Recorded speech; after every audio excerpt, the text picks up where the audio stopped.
Les algues arrivent souvent sur 1 mètre de hauteur avec une pénétration de l'ordre de 2 à 3 mètres de largeur, donc ça vous donne une unité du volume.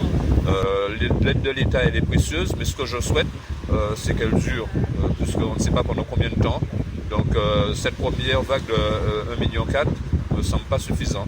C'est un début, mais les communes n'ont pas les moyens de mobiliser autant d'argent. Économiquement, on le voit, c'est-à-dire que la plage n'est plus fréquentée.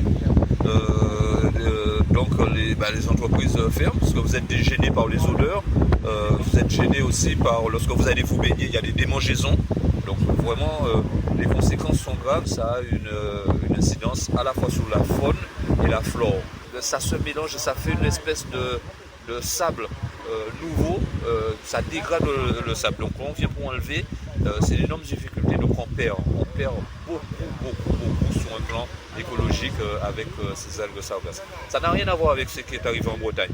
Je peux vous le dire, ce n'est pas le même phénomène.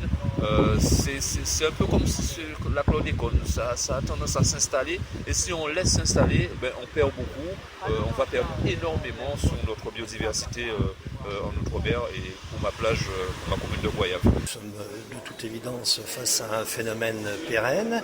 Il s'agit d'équiper les communes, il s'agit d'enlever les sargasses qui se sont accumulées depuis quelques mois et immédiatement après de permettre aux brigades vertes de faire un travail quotidien de nettoyage des sites qui ont un attrait touristique majeur et libérer ce moteur économique qu'est le tourisme pour faire une belle saison.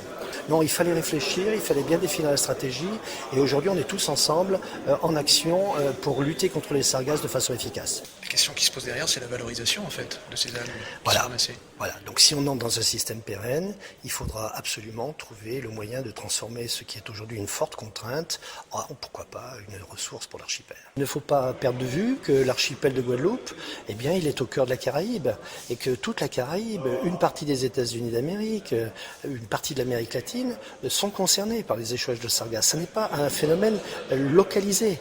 Donc la ministre prend des initiatives pour effectivement susciter une réflexion internationale sur le sujet des sargasses.